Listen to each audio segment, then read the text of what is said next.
plongeons ensemble sans attendre dans une conversation où il est question de l'importance de se former à la dialectique et de la manière dont il faut s'engager dans les combats dialectiques. Regardez. Ça fait donc quelques années que je te suis et il y a certaines de tes vidéos qui t'ont valu quelques clashs ou des retours un petit peu plus violents. Tu as durci ton cuir, tu trouves un plaisir maintenant dans le fait d'être clivant et comment tu fais pour en gros rester enfin tu vois continuer à dormir même si tu t'es fait clasher par potentiellement d'ailleurs quelqu'un que tu admirais par ailleurs quoi. Moi je l'ai gamifié. En fait, c'est je pense, non mais vraiment, je pense qu'une manière de faire des choses qui au départ nous étaient désagréables, il faut remettre une dimension ludique dedans. Moi, c'est ça que j'ai fait, c'est qu'il y a un moment, donc je commence à être exposé parce que j'ai une chaîne qui est vue, etc. Et donc il y a plein de gens du coup qui se permettent de réagir, de répondre et certains créateurs vont choisir la voie de je suis au-dessus de ça, je vais tout droit, etc.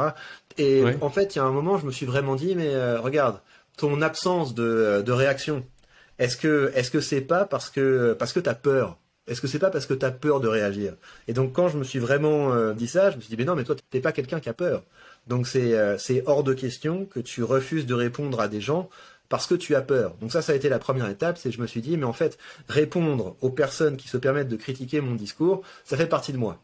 Et après, la question, c'est comment est-ce qu'on fait pour développer la compétence? Parce que c'est très différent d'être capable de faire des vidéos où on est l'ami du public par rapport à faire des vidéos où on va affronter quelqu'un d'autre. Et c'est pour ça que j'ai créé le système du drama productif, qui est mon émission sur ma chaîne secondaire, où ce que je fais, c'est que je monétise les vidéos dans lesquelles je réponds aux personnes qui m'attaquent, et j'utilise cet argent pour investir.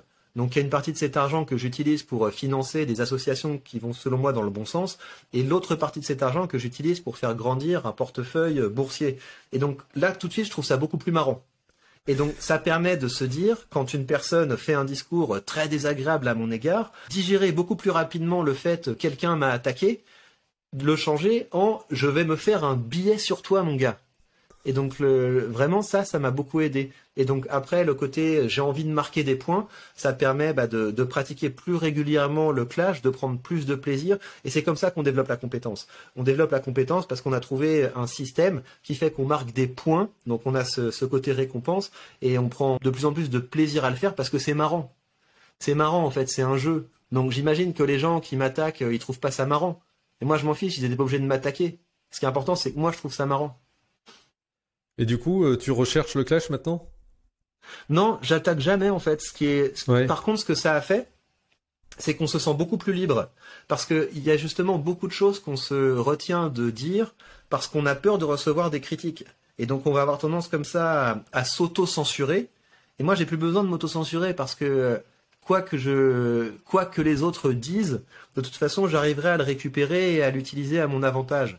Donc c'est une grande libération. Et c'est pour ça que j'invite vraiment la plupart des gens, enfin tout le monde, à se former à la dialectique parce que quand on arrive à ce stade où on se dit mais quoi que les gens disent, je serai capable de démonter leur discours, on n'a plus à se censurer et on n'a plus à se retenir de dire des choses. Après, et comme le souligne justement mon interlocuteur, se lancer dans le jeu de la dialectique, c'est prendre un risque. C'est pour ça qu'il faut sortir couvert. Couvert par quoi ? Par un combat noble. Regardez. Ouais, alors tu t'es capable de dire ça parce que tu me corrigeras le cas échéant. Parce qu'en fait, tu sais exactement où tu vas. T'as parlé de sens, t'as parlé de ces associations auxquelles tu donnes parce qu'elles ont du sens. Et donc, t'as ce que tu décris dans certaines de vidéos, un système de pensée avec un objectif. C'est quelque chose qui est très récurrent dans tes vidéos et tu parles notamment souvent de cette notion de manifeste. Écrivez un manifeste, etc. J'y pense simplement parce que tu dis je ne me censure pas. Alors on pourrait dire ouais mais il se censure pas. T'as parlé notamment là du spécialiste ou de la rhétorique qui intervient sur France Info, Clément Viktorovitch. C'est vrai que quand tu regardes la vidéo pour la fois, tu te dis ouais il se le tape bien parce que ton discours final qui est d'ailleurs énorme pour ceux qui ne l'ont pas écouté, faut vraiment l'écouter, il est ciselé et vraiment top. Mais en fait, tu le fais pas pour le plaisir de lui mettre une balayette à ce Clément Viktorovitch. Tu le fais parce que derrière, t'as un objectif méta, on va dire, que tu recherches. Donc, tu as ton manifeste. C'est quoi ce manifeste que tu veux promouvoir, pardon? Mhm. Ouais, il y a beaucoup de choses dans ce que tu dis. En fait, la première chose, c'est que il faut pas se lancer dans des combats en son nom propre. Ça sert à rien. Sinon c'est juste un conflit d'ego.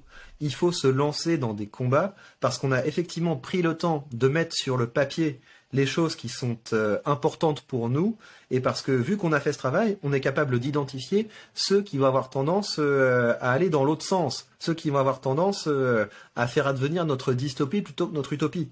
Ça le point. Et donc c'est ça qui donne de la force quand on part dans une controverse, dans un conflit d'idées, c'est qu'on n'y va pas pour nous. On y va pour nos idéaux et pour ceux qui les partagent. Donc c'est comme ça qu'on gagne en force. En l'occurrence, le point de mon manifeste qui rentre en jeu quand je vais faire une controverse avec un autre rhétoricien qui fait un peu le même métier que moi, mais je ne considère qu'on ne fait pas le même métier, c'est qu'il y a beaucoup de décrypteurs qui vont créer une alliance avec leur public sur le dos des personnes dont ils parlent. Donc c'est typiquement, je sais pas quoi, moi, Mélenchon a fait un discours, Macron a fait un discours, quiconque a fait un discours. Regardez, il a fait des sophismes.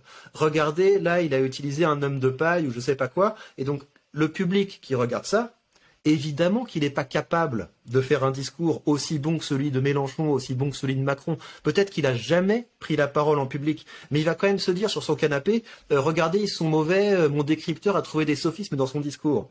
Et donc, pour moi, c'est ça le point, c'est que je veux que mon public soit le héros de mes vidéos. Et donc, ça veut dire que quand je fais une analyse d'un homme politique, l'objectif, c'est pas que mon public se dise, je suis plus malin que lui.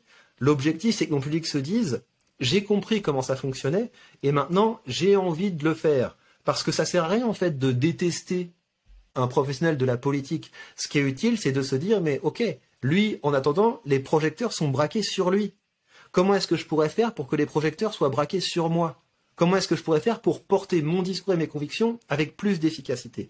Et donc pour moi, il y a une vraie différence entre quelqu'un qui va pratiquer la rhétorique comme une analyse de discours et quelqu'un qui va pratiquer la rhétorique comme un outil de production. Et pour moi, la rhétorique, c'est un outil de production. C'est pas fait pour analyser les discours des autres. C'est fait pour faire nous-mêmes de meilleurs discours. Donc ça, c'est vraiment un des points qui est très important pour moi. Je ne veux pas que mon public soit passif. Je veux que mon public soit actif parce qu'on est de plus en plus dans une société du commentaire et ça va quoi. Je trouve que vraiment, en France et en Europe, on est en train de se faire manger parce que on est de moins en moins audacieux, on est de moins en moins créatif, on est de moins en moins productif. Et il faut se mettre un peu plus au travail. Donc moi, je le fais par le cadre de ma discipline. Et donc, des fois, ça me pousse à me friter avec les gens parce que quand quelqu'un va me faire un long commentaire sous ma vidéo, je lui dis, mais tu perds ton temps. Pourquoi est-ce que tu ne fais pas une vidéo pour dire ça ? Et par ailleurs, pourquoi est-ce que tu perds ton temps à m'attaquer moi alors que tu pourrais faire un discours qui met en avant tes valeurs. Pour moi, c'est ça qui est important. On devrait passer beaucoup plus de temps à essayer de faire avancer les choses qui nous tiennent à cœur, plutôt que de s'attaquer aux personnes où on se dit, bah lui, j'aime pas ce qu'il dit.